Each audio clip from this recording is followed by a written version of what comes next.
Hello, my friends. Welcome to the Life Shift podcast. I am here with Michelle Hord. Hello, Michelle. Hi there. How are you? I'm good today. How about you? Not too bad. It's raining in Florida, which I'm super happy about because it's a bazillion degrees out lately, and I bet. I can't do it. I just want it to rain all the time now. Now, does it turn into like a steam room sauna after the rain? Only if it rains for a short amount of time. So if it rains all day, we're okay. It's manageable. But yes, if it's like a hot day and it rains for like 10 minutes, it's worse. It's a great hair day. I guess I just stay inside. It's an air conditioning thing. So I really appreciate you wanting to be a part of the Life Shift podcast. We've been talking about this for a couple months now, and we finally made it happen. And I think super excited is the wrong words to use, but I am super honored that you would want to be a part of this because your journey and the pivotal moment in your life is really, really tough and important to share, and important to share your journey afterwards. We were talking before recording is, I started this show because I felt so alone when my mom died, and I felt like the only kid that had a dead parent. I felt like I had to impress everyone around me and tell them I was okay. Yeah. When I was so broken. And so the Life Shift podcast exists so that whoever's listening, the one set of ears listening, feels so alone in their circumstance. They hear a story like yours that has a resilience moment to it. They feel less alone. They feel like, oh, there might be some hope for me in my own circumstance. So super honored. Well, thank you so much. And the work that you're doing is so important to many ears, I'm sure. Thank you. I'm terrible at taking compliments, but you wrote a book in 2022. It's been out for a while now. And I told you before we started recording that I haven't read it yet. And that was on purpose because I do want these conversations to unfold. I haven't watched any of the interviews that you've done on other shows. And I feel terrible saying that because I feel like I'm breaking all the interview rules, right? But, podcasts are a different space. I think Absolutely. Growing up as a journalist, perhaps you broke the journalism rules, but this is a different space. And I love the idea of just having a conversation and it not feeling choreographed, right? Right. But just seeing where it honestly goes. I think we're getting there in 2023 where people are having more open and honest conversations. But I'd like to think of it as someday I walk into a coffee shop and I overhear two people having just like a really deep human conversation and not just like, here are the accolades that I got, or I got this promotion at work and look at me, I'm beautiful, all these things. Yeah. I just want these real conversations. So that's kind of how I see this. Fantastic. Maybe you can kind of paint the picture of a little bit of who you are right now and then what your life was like leading up to this moment that we're going to be talking about today. Absolutely. So I currently am a consultant. I work primarily with media companies because I've spent 30 years in the media industry. Now, I will add saying I started at age 4. Yes, I was going to say. Yes, child prodigy. But, have worked on shows like The Oprah Winfrey Show and Good Morning America, and worked primarily as a producer. And I am married and literally just relocated to the DC area with my husband in the last week. I was joking with you that there's banker's boxes, hopefully somewhat hidden all around me. And so, what I've always enjoyed professionally was storytelling and telling other people's stories, hearing other people's stories. And it really all started with my first job, which was at America's Most Wanted, right We've in heard Washington, D.C. Yes, perhaps once or twice. And in a lot of ways, that show really was a trailblazer. And John Walsh, who hosted the show and started the show, was someone whose child had been kidnapped and murdered. And so he came into the space with such advocacy. And so it was not just kind of the true crime space that we can get caught up in now that, I've got to be honest, creeps me out a little bit when people just enjoy watching other people's misery. But really, how can we, how can we help? How can we make a difference? And so one of my first jobs out of school was handling missing children cases all over the country in the 90s, where scary enough, it seemed like there were a lot of them, Yeah. a kid, on their newspaper route in the morning who gets kidnapped. And so those stranger abductions would happen. And within 24 hours, I was on a plane going to be with a family, Wow. getting the news out to the FBI and working with the National Center for Missing and Exploited Children. And what I always found fascinating is the wrong word, but inspiring, was that one, a community of strangers would come together, that people will bond together in very difficult times. And that mom, dad, family somehow were surviving. Hmm. Somehow were talking to me, cracking a joke, making dinner, and just the power of what humans can withstand and endure. And I don't want to say overcome, because some things just live with you. Right. Some experiences just go with you. But it really, I think, in some ways informed the type of work I became gravitated to, which was, how do people survive things that, if I'm watching at home or listening on a podcast, I say, oh my God, there's no way I ever could. And yet somehow Somehow. ordinary people have this extraordinary thing that comes out of them when it's necessary. Yeah. I've had lots of conversations very similar to that, where someone comes to me, they've heard my story, which isn't just my mom dying, and they're like, I can't possibly imagine going through that. And then on their side, their story to me is like, I can't, how did you do that as a human? And so I don't know why we sometimes will compare our stories, but in the end, we are very resilient if we are willing to be. I think there's some element of that which is really hard to move forward, I think. But again, like you said, there's a lot of human aspects to it. You still have to breathe and eat and do things in a moment like that. But even America's Most Wanted, I think they helped a lot of, they found a lot of Absolutely. people, because we didn't Absolutely. have social media, we didn't have No, I mean, the people were internet. calling a 1-800 number, Right. so it was a very, very different time. And one That's of got the to feel things, good too, though, right? oh, I mean, absolutely. When you would hear captured, right. and, one of the fun facts about that show was, a lot of times they watched the show in prison. Prisoners watched it. And Mm, like, we would literally get calls from inside prison of like, hi, there's this guy that says his name is Joe, but clearly his name isn't Joe, because I just saw him on America's Most Wanted.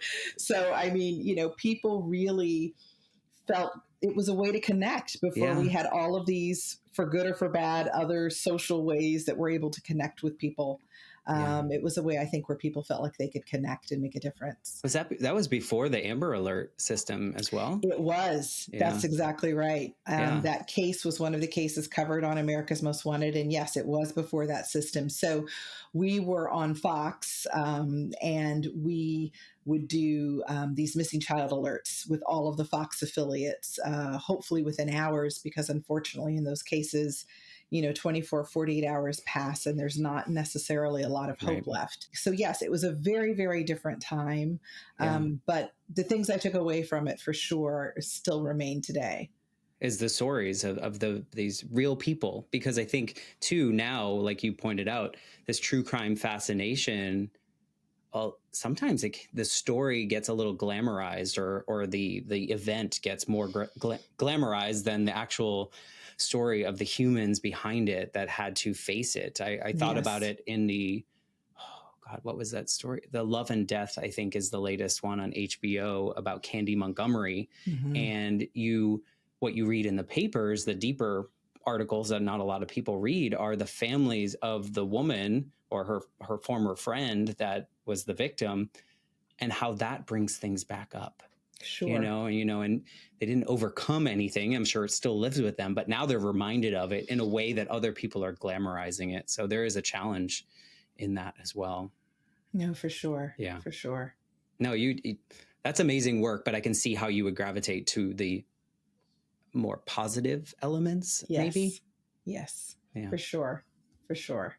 Absolutely. Where did you go from there, and what did you do with that? You moved into all those other spaces and producing and journalism? So I continued to produce, like I said, at the Oprah Winfrey Show, at CBS News. I was really interested in news and landed at Good Morning America, working with Robin Roberts and Diane Sawyer. And, Robin Roberts is one of those rare people who is exactly who you see on television. And it's just this ray of sunshine and wants to bring hope and healing wherever she goes. And, one of the first big stories I remember covering with her was Hurricane Katrina, which really impacted her hometown and her home state of Mississippi. So, yes, those stories where you can find hope, where you find light in the dark, I guess, are the stories that I've always been really attracted to and find inspirational more than anything. Did you find it challenging behind the scenes? I feel like, maybe media was a little bit different when you were doing that, but I feel like a lot of media kind of goes towards like the bad news or like kind of focus on that part. Did you find that difficult to kind of push through and be like, here's the good part of it? Well, I was, I've been blessed that I was able to be intentional. And there were some places, frankly, I just would not work, that were more money that I just would not work. So I was never interested in sensationalizing. I was never interested in just getting the exclusive booking to get someone on TV who, frankly, probably shouldn't be on national TV at that moment. So it was, the more layered stories. Right. And I think because I walked into the space with the early experience of America's Most Wanted, you walked in as an advocate, as a social worker, even though I was none of those things at 22 years old, because I was representing this show and representing John Walsh. There was just an empathy and respect for the people you were working with, that you looked at them as survivors and not victims and not marks, quite frankly. So I certainly, in the stories I covered, even when I was on, a school shooting or something like that, there are certain types of stories that I looked to tell. And those were the ones about fighting through for the hope. Which, I guess it brings us closer to the moment in your life where I don't want to say it like this. I guess you became the story that you would go talk to people on. Can you share a little bit about that? Yes. So, the name of my book is The Other Side of Yet. And the title in part is because I spent so much of my career on the other side of police tape, on the other side of these stories. And then suddenly at 47, I was the mother showing up at a crime scene. I was the one on the other side of police tape. So just in terms of background and context, I got married in my late 30s to someone I'd known since my early 20s. We were blessed to have this beautiful little girl when I was 39 years old, after being told that I probably would not be able to conceive. Her name was Gabrielle. She was this amazing, healthy, energetic, kind, wonderful, funny little girl. And at some point when she was about 5 or 6 years old, I realized that my marriage, through all the hard work and counseling, was just not materializing in the way that I'd hoped it. And as a mom of a girl, I wanted to show her what I thought love should look like, how I thought a wife should be treated, how I thought a mom should be treated. And unfortunately, my marriage was not one that was going to allow me to do that. So, there was a lot of back and forth through the divorce proceedings. I moved out at one point because I just didn't want Gabrielle exposed to friction. So she would go back and forth between my place and Dad's place. And on June 5th, 2017, I received a phone call from my then husband saying, okay, I'll sign the papers. And I rushed to meet him in a notary because it had been such a horrific, divisive several months. And I before he changed his mind. Right. Right. Yeah. And I remember signing, all of these papers in front of this complete stranger. And it literally feels like you're signing the life away. Right. And us talking as we parted ways that evening, and me giving him a hug and him saying, I'm sorry for everything that's happened over these last several months. And I was just awash with relief, because I was like, thank God, the person who I've known since I was in my 20s is still in there. And I said, listen, our marriage may not have worked out, but all that matters, we were friends first. we still love each other. And most importantly, we love this little girl. Mm. And so the most important thing is co-parenting this little girl. And that was an evening where Gabrielle was spending the night with her dad. I went back to my rental home, got up the next day, went to work with the intentions of sitting down with my husband after work and talking to Gabrielle about logistically next steps. She knew we Mm. were going to get a divorce, but what the plans were. Right. And at about 3 p.m., I received the phone call, and it was from our caregiver. And it was clear to me by just this shrill scream, which was unlike anything I'd ever heard, that she had walked into a crime scene. Mm. And I wasn't in the moment sure exactly what was happening. To Right. my knowledge, Gabrielle would be at school getting ready to come home. My first thought was, oh my God, her dad's killed himself. How am I Mm. going to deal with this? How am I going to help her deal with this? Right. And then I can only describe it as like an ice pick going through the top of your head down, where I realized maybe it was something else. And I called a dear friend who always was at drop off and said, hey, did you see Gabrielle this morning? And she said no. Mm. And then I knew Gabrielle had not gone to school. And then I realized that something else perhaps was happening. And you can only imagine like the longest drive home ever, right? As family and friends are starting to gather who arrived before me. My mother-in-law, who I was very close to, who I called immediately to go and get to the scene. And I'm driving up in my car to what had been the first home I shared with my husband, where he carried me over the threshold, where we brought our baby girl home. Right. And now there were police lights and ambulances and police tape. And my pastor was standing there and grabbed me out of the car and held me and just said, it's true. And my daughter was gone. My husband had taken our child's life and was still alive and was in police custody. I'm not sure how to respond to that. I'm so sorry for your loss. I feel that still. I mean, this was a few years ago. I mean, it's a big thing, but you can feel that you were in that moment telling that particular story. And, I can't help but think of the experiences that you had before, in your workspace, and then pulling up, knowing full well what's happening around you. Yes. But also probably feeling like this can't, did you have a sense of feeling that this just like wasn't real? Like you were in like some other kind of space? Did you have any of that feeling? I went into survival mode. I think because of the experiences I had, I remember a coworker was driving me home and was trying to reassure me, maybe she's just hurt. Maybe she can't call you. And I knew, I just knew. I knew as a mother, I knew as someone who had covered these stories, who walked into situations and heard, there are no words, this doesn't happen here, that somehow that was my story now. And, we all have things that we consider our darkest nightmares, our worst nightmares. When I was growing up, it was losing my mom.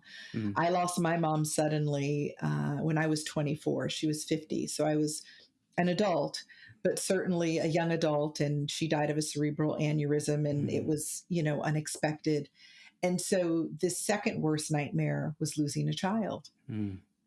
But it would have never even been in my nightmare to imagine this with someone. It's interesting. I think those of us that have experienced trauma try to make it palatable sometimes for other people, make them comfortable. And I'm sure you can relate to this in your own way. When we were talking earlier, not that you make excuses, but you need people to feel like you were okay, even if you're not. You need to explain whatever is explicable. And so I find, this reflex of saying, it wasn't an abusive household. There was no violence in the household. because it is something that will go without explanation for the rest Right. of my life. And I think that was one of the first truisms that I had to accept on this walk was there are things that are just without explanation. Even as someone of faith who grew up Yeah. in the Baptist church, who has a strong faith, what my faith hasn't ever promised me was that everything was going to make sense to me. And, people say a lot of things in the name of God, a lot of things, frankly, that I think they shouldn't say without authority. I believe in my heart of hearts that just like there's good in the universe, there's evil in the universe. Mm. And that whatever this evil was that did this, that took over literally my husband that I knew, was something that was supposed to take me out too. Mm. And so I very quickly, through gut-wrenching pain and trauma and everything that comes with a crime investigation, by the way, in the middle of a divorce that wound up taking 2 years after he was incarcerated, Oh my God. my sole focus was that I was going to survive this because I wasn't supposed to. And it was a bit of an FU, FU universe. I'm supposed to be here for a reason. This is not supposed to be survivable.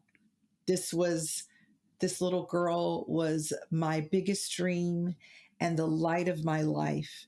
And it does her a disservice if I don't survive to tell her story. That's huge. I think I'm sure there were moments in which you did not feel that way. I'm sure there are little blips in time in which you were just, how do I move forward? I want to go back to what you said about kind of like you felt the need to make explanations or not excuses.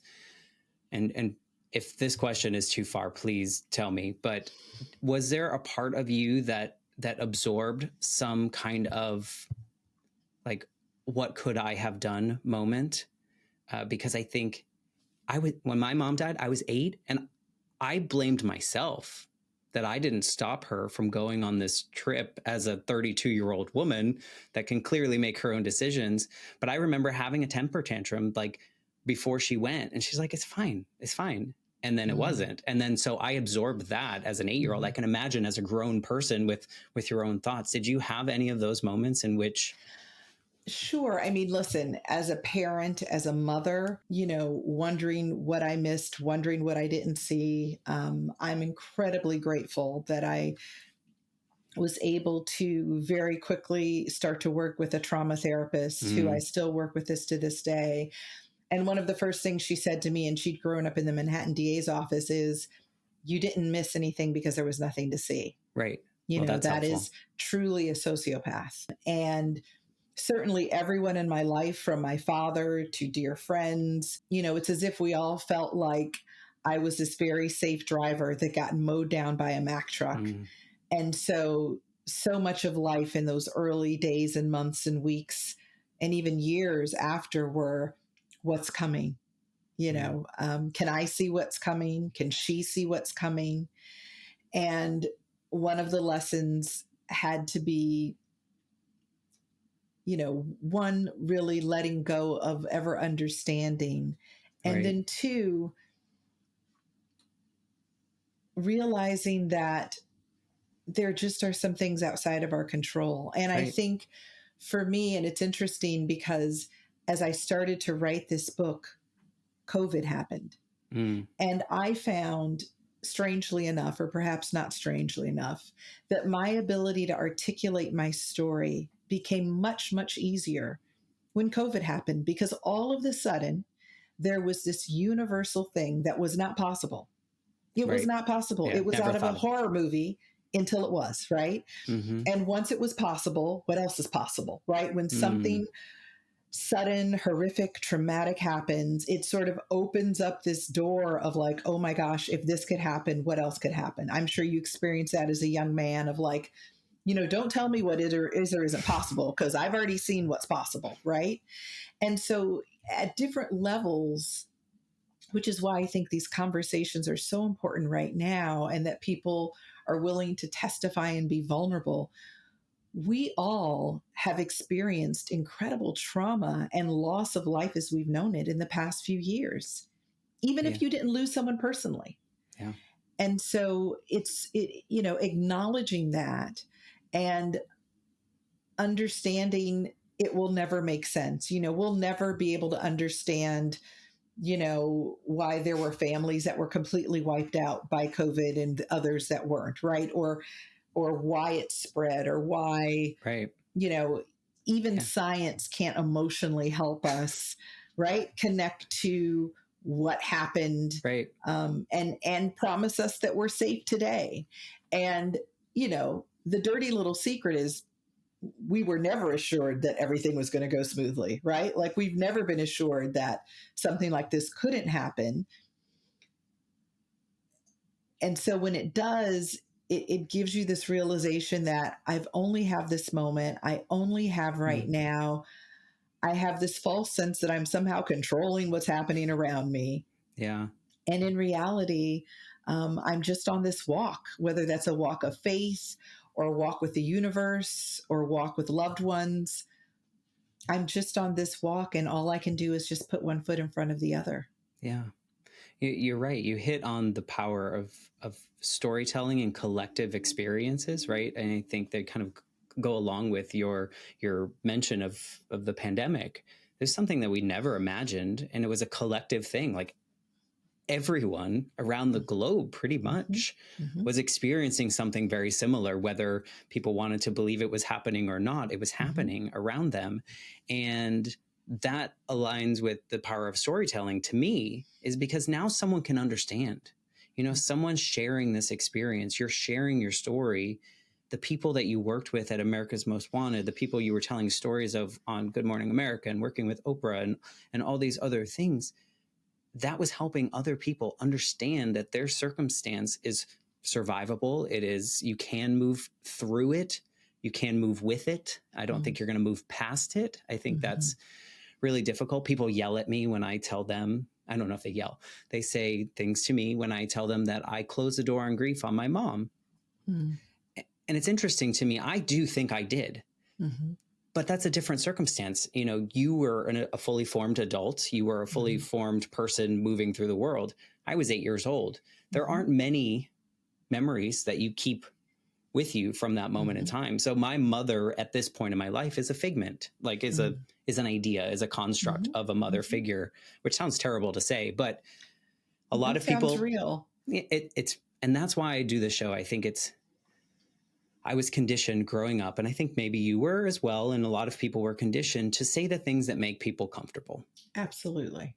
Don't tell them, like, how are you today? You usually say good, like, we're good. But if I was to tell you, well, actually, it's really terrible, we're not ready. Like, the person hearing that is like, ugh. So I think it's interesting to think about the power of storytelling, and now what you're doing with your book, going on, podcasts and TV shows and whatnot, sharing this story. There's someone sitting there that's like, oh, I can stand up today. I can take that next step. I think it's so powerful in what you do. I guess this is a good question. How did the book help your healing? Did you find that it was like cathartic in a way? I've always written, and my biggest life dream was to write a book. This was a book you can imagine no one would ever want to write, right? But I did start journaling immediately after this happened, really to work it out in my brain. Yeah. And I would talk to myself, I would talk to God, I would write letters to my daughter, and my therapist smartly encouraged me to share some of them, not just with her, but with some of the people I was close to. And what I started to hear over time, and I think this is the power of telling one story, was friends who said things like, somehow you gave me hope today, with everything you're going through. Or I hadn't prayed in years until you talked about how powerful prayer has been for you. And I realized that the holes in my body were allowing light to come through for people.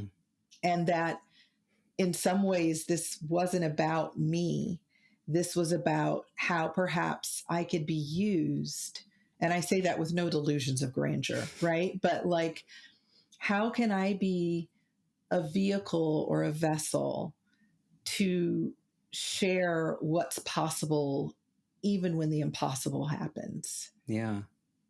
And that started to feel like my life's work. And so writing the book in some ways brought a lot of it back, because it's in a so negative way. vivid. Yeah. But what has happened is I get DMs every day, I get emails, I get stopped where people say, not only did I read your book, but then I bought 4 copies because we lost my dad and I wanted all of my siblings to have it. That it really feels like it is a tool for a lot of people that are coping. And listen, the reality is we are all coping with some type of loss, right? Either you're coming out of it, you're in the middle of it, or you're going into it. And that's infertility, that's divorce, that's heartbreak, right? I think one of the hard things, and I'm sure you can relate to this as well, is when you've had a loss that most people can't really comprehend or Right. doesn't feel relatable. We do this, what I call grief index, right? Of like, my grief is worse than yours, or his grief is worse than mine. And I don't buy into that. I think we all have our journeys. Yeah. I think certainly it's hard to argue that it isn't devastating for an 8-year-old little boy to lose his mom, or that it's not devastating to have a child taken away from you violently. And for others who are walking other lives, it's devastating to not be able to conceive at all. It's devastating to be divorced and have your husband walk away with everything and be left penniless. Like, there are so many moments in our lives where all of a sudden it's like, oh my God, this isn't what I thought my life would look like. And so the book and the work I'm trying to do is about how do we pivot to something else when what we thought we were building disintegrates. Which you just defined the Life Shift podcast as well. It's like we're all going to have it. We're all going to have these pivotal moments. I like this grief index idea, and as you were saying it brought me back to that conversation that I had about kind of comparing. And he said, my worst day is equal to your worst day because it was our worst day, I love that. There's no leveling. It was our worst, right? And so that's the top. That's how it can be, and that's how we can look at that.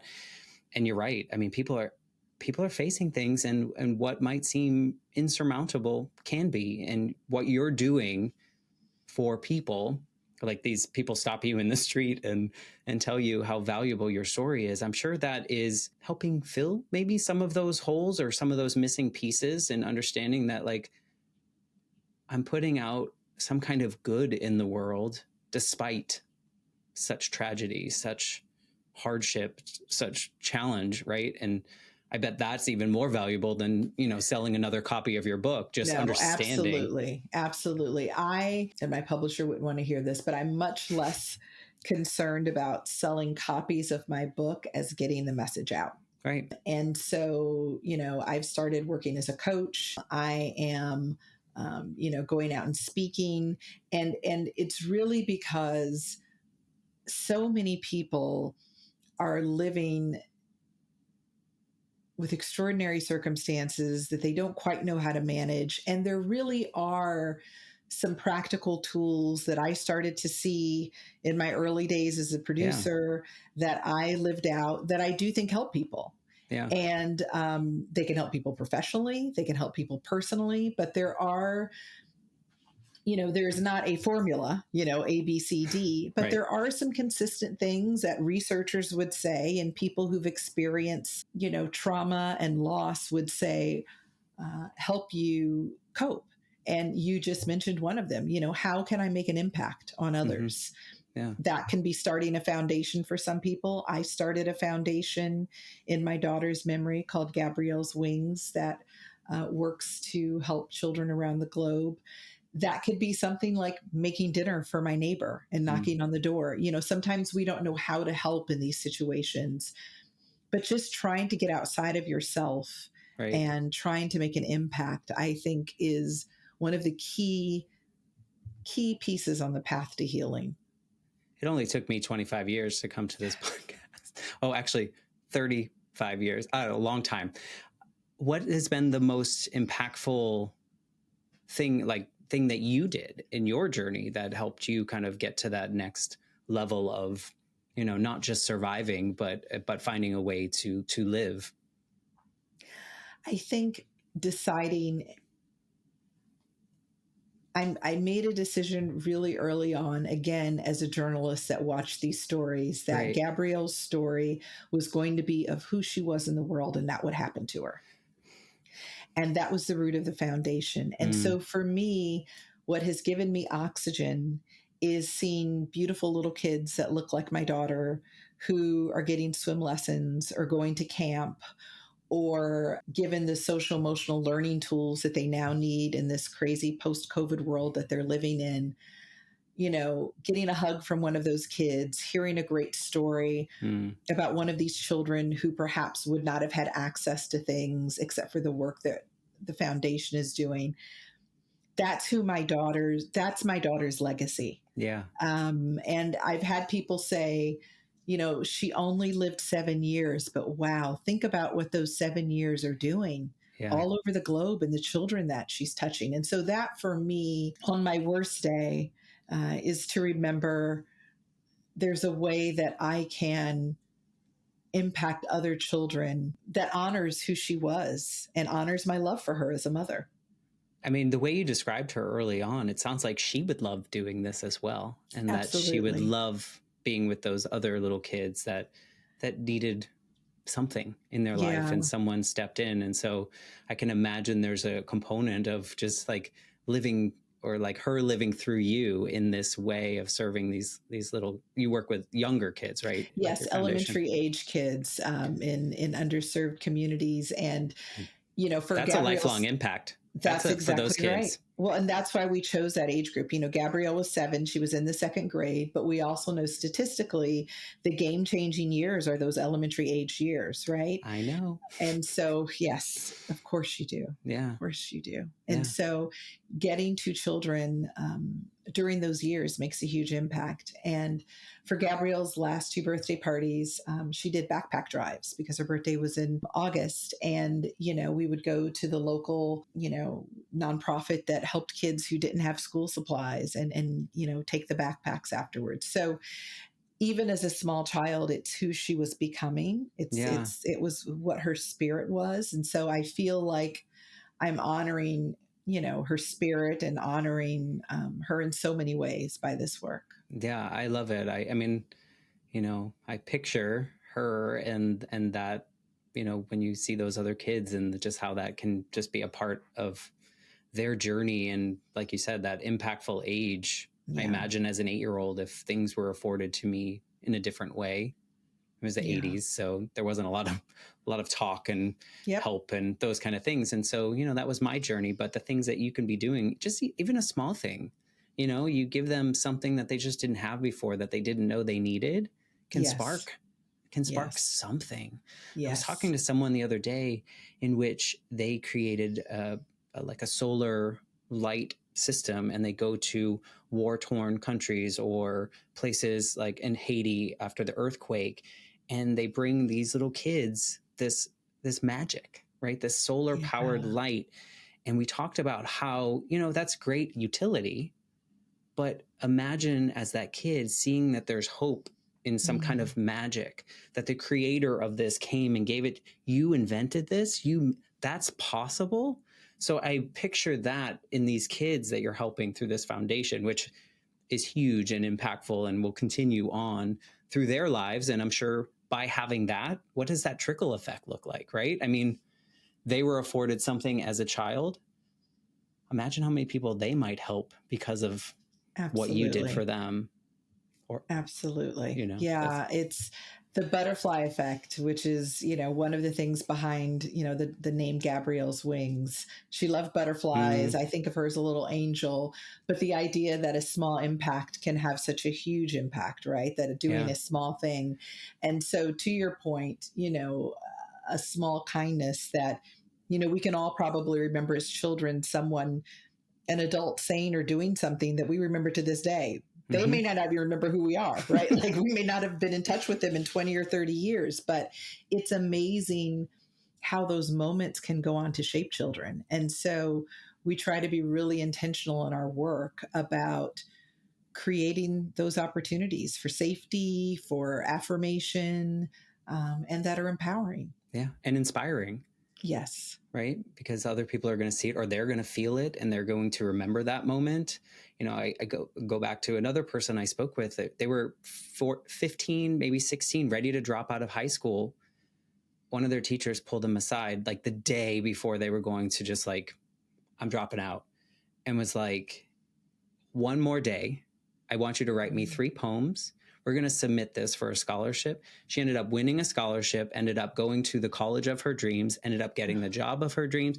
And it was all because this guy saw her in her worst day, pulled her aside, and just was like, write 3 poems. It's not like this big thing, right? That's so powerful. And so now she looks back on that moment. The teacher was like, I don't remember that moment, right. But that changed her life. That was a moment in time. And so I just keep thinking about these little kids that you're just, even the smallest of, or something that we might be small, like, oh, that wasn't too much for me to do, could have changed their lives. And so what an impact. Absolutely. I want to talk about you. I wonder, or do you ever wonder if the universe put you in that America's Most Wanted space and working with families and kind of navigating that space? Do you think there was some kind of universal play in here to kind of prepare you in a way to actively move forward? It's one to grapple with, right? I lost my best friend when I was 6 in the 70s, where we didn't talk about things. No, certainly not. Lost my mom and her mother 3 months apart in my early 20s, when a lot of my friends were not experiencing those losses. Worked on this television show, and then this happened. So what I know for sure, and I'm sure you can relate to this, is you understand how people grieve and grieve differently. So I don't know if you have siblings, but if you do, they would have lost something different than you lost, right? Yeah. My brother and I lost someone different. We had the same mom. Parents react differently to loss. There are people that, want to talk about the person all the time. There are others that literally will put every picture, every memento, everything away, right? And you're describing my family. Yeah, but I think what's so powerful, and that breaks my heart, but what's so powerful about it is, to answer your question, I don't know if the universe, if those things were preparing me for this, but I know in some ways they have. That I walked into this circumstance understanding grief, understanding sudden loss, having watched other people deal with loss through violence and grappling with the criminal justice system. Yeah. And, the importance of gratitude, of like little moments of gratitude. And that could be, the sun is shining today. My friend brought my favorite cheeseburger over. Like, you know what I mean? Right. Like early on, like the little, just having the courage to be grateful for those little things. So I do think there are lessons that our life gives us that, if we're open to receive them and call upon them, can help us on our journey as we continue. Yeah. The openness is important. I can relate to a lot of that, right? I mentioned my mom dying when I was 8. My dad's mom kind of took over the role of mother, and we became pretty much best friends, like inappropriately best friends at times, as my dad would say. And she didn't talk about my mom dying like until the day she died. But I feel like I failed grieving for so long, for decades, for like 20 years or so, until, I was ready, I guess. But what that did serve me is that when my grandmother was diagnosed with cancer, I knew, for me, what I needed to do to make sure that the process leading up to and after was going to be the best for her, but also the best for me. And so that, in that sense of, maybe the universe didn't take my mom out in that way so that this could happen. But yes, to your point, being able to understand that there are things of that experience that could serve me later on. Like, I had the conversation with my grandmother before she died and said everything that ever needed to be said. Like, I don't think I could have done that without not being able to do that with my mom, right? I sat with my grandmother the last 96 hours of her life in the hospice house, watched her take her last breath. I don't think I would have been able to do that. And so I knew that when she took that last breath, I was going to be okay. You know, I knew what I could do. I knew that I did everything that I needed to do. I said everything that I needed to say. And here we are moving through our life, you know, if we're aware enough to see that these experiences can fulfill us. And so I didn't mean to throw out there that the universe was like throwing things at you early on to kind of prepare you here. But it's always interesting how people like you that have the ability to reflect on those moments and what you can do with it. It's fascinating to watch. I didn't take it in a negative way at all. And it's certainly something I've thought about quite a bit. And I think you're absolutely right. You know, the gift, if that's the right word, of life experiences is our ability to use them to help us navigate whatever is next. Yeah. Because what we know for sure is as long as we're living, there will be more change. There will be other pivots. There will be times, you know, today will become a before to another pivot in life that will look different, you know, for whatever reason, 3, 4, 5, 10 years from now. Yeah. And I do think there's something, you know, resilience isn't about being a superhero, right? Resilience is about the collection of tools that you can assemble. You know, it's like being a mountain climber and knowing if I have certain tools, if I use certain tools, if I prepare a certain way, I have the tools I need to scale this mountain. It's still a big effing mountain, right? You can still fall. You can still get hurt. It is still as traumatic and scary as it would be for anyone else, but you have the toolkit. And I do think there is a confidence that you can develop around resilience that doesn't take the pain or sting or shock or any of those things away when things happen, but in the way it allowed you to be really thoughtful. When you lose someone suddenly, the ability to lose someone over time is almost a gift. And I know you know what I mean and won't take that in a negative way, but to have the luxury of being there and getting to say everything. And I'm sure that in some ways was gratifying because you didn't get the chance to do that with your mom, right? You didn't have that opportunity. So, you know, I think when we talk about resilience, when we talk about hope, so much of it is the toolkit that you can assemble from your life experience, from shared experiences, from hearing other people's stories that'll give you what you need when you need it. Yeah. And I would add to that, to build the trust in yourself that you can do that, right? You know, there's the confidence, but also like that mountain is huge. Can I do it again? Yeah, I think I can. And I think that might be the hardest part for a lot of people that haven't experienced something super dramatic in their life or something super tragic. That first mountain can be really hard. But again, people like you telling your story of what you did and what you've done and what you continue to do might give them that trust in themselves to take step one, because step two is easier once you do step one, you know? And so, you know, and to go back to our climbing analogy, and Lord knows I'm not a mountain climber. So anyone that's listening, feel free to correct me if this isn't correct. But my understanding is you take it a piece at a time. Yeah. Right. This is the next big part of this scale that we have to focus on.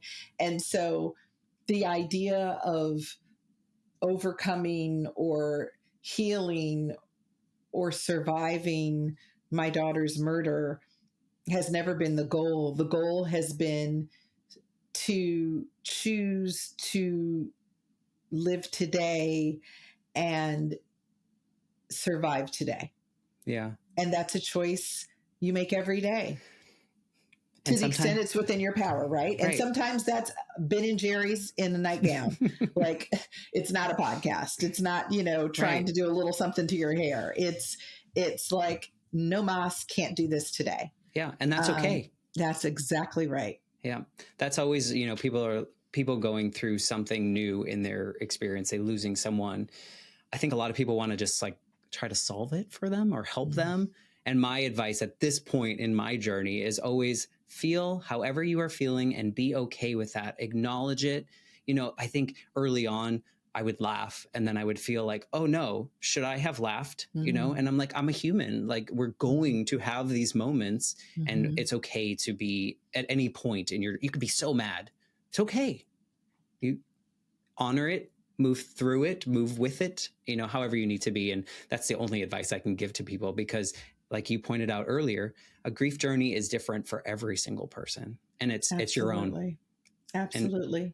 And I'm sure you get questioned as well of what people should do when someone they care about is faced with loss. And, what I always say is, that person is ripped open with vulnerability, right? Like they don't get a choice. Their stuff, you may be going through whatever you're going through, but their story, when you have this type of loss, forces them to be vulnerable. And so instead of trying to solve it, instead of trying to say the right thing, because you're not going to be able to, that need to fix it is somewhat ego. And instead take the posture of, I'm here right now in this moment. I'm not going to pretend to know what to say. I'm not going to pretend to know what to do. Is there something I can do right now? If that's just sitting here, that's fine. I'm not going to pretend to have the words. That ability to open up and be vulnerable and sit with their uncomfortableness, probably not a word. But that to me is so much more powerful than someone walking in with whatever trope they read online about, everything happens for a reason or don't ever tell someone that. Yeah. Yeah. One of my favorite moments, I have a brother that's 3 years younger than me. And after we lost our mom, I remember at the wake at one point, we didn't have a formal wake, but at the memorial at one point, him whispering to me, if one more person tells me she's in a better place, I'm going to offer to send them there. Yeah. So, people in their human frailty, say all sorts of stupid things, meaning well. And so my advice to people is be vulnerable, have the ability to sit in the vulnerability that your friend is in and in that uncomfortable space. Is that what you would say to someone like yourself pulling up at your house that day? What would you say to that version of Michelle, if you could, knowing what you know now?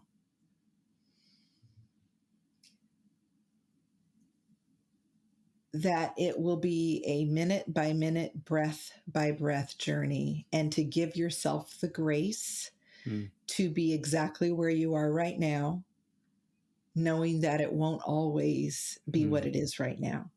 Yeah. And that doesn't mean healing or a grief journey is linear.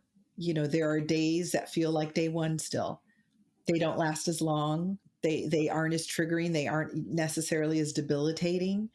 But I think truly learning how to be in your body and honor wherever you are emotionally in that moment is what I would try to whisper into her ear. Yeah. I think she would listen. I just, in the little bit I know about you, I feel like I know a lot about you now, but in this short amount of time, I feel like that version of you would listen and understand that this one moment is what matters right now. And the next moment will be the one that matters next. And I think that's an important thing to say. To kind of wrap up the conversation, I wonder if you could share the best way to either connect with you, find your book, whatever the best thing, if people are inspired by your story or just want to know more, where can they go and what can they do? Absolutely. So on Instagram, I'm MD Hord, MDHORD, like Dr. Hord, although I'm not a doctor. And I have a newsletter that they can sign up with there. We talk a lot about hope and about life changes and new chapters. And I have a website, which is just my name spelled out, MichelleDHord.com. And Perfect. You can also find information about Gabrielle's Wings there as well. And your book. Your book is called The Other Side of Yet. The Other Side of Yet. And congratulations on the paperback, the hardback, the Kindle. Thank you. Do you have an audiobook of that? I do. I recorded the audiobook, which was a whole other emotional journey you can imagine, I bet. hearing those words out loud. So yeah, it is available wherever books are sold. And I'd be honored if some of your listeners picked it up, and hopefully it can be helpful. I will certainly link to all of those things in the show notes. So if you're listening and you want to connect and you want to check out the book or what Michelle's doing, please reach out to her and find those links there. And thank you, Michelle. Thank you for just being a part of this most fulfilling journey that I've ever been on, and having the time to have a real honest human conversation. It's been quite a joy in a way that maybe joy is not the right word, but I think you understand. I absolutely do. And I've really enjoyed talking to you. Thank you so much. And if you're listening and you're enjoying the show, 5 stars, rating, those kind of things are lovely. I don't really know what they do. Sometimes they just make me feel really good on a Tuesday. So thank you for listening, and we will be back next week with a brand new episode.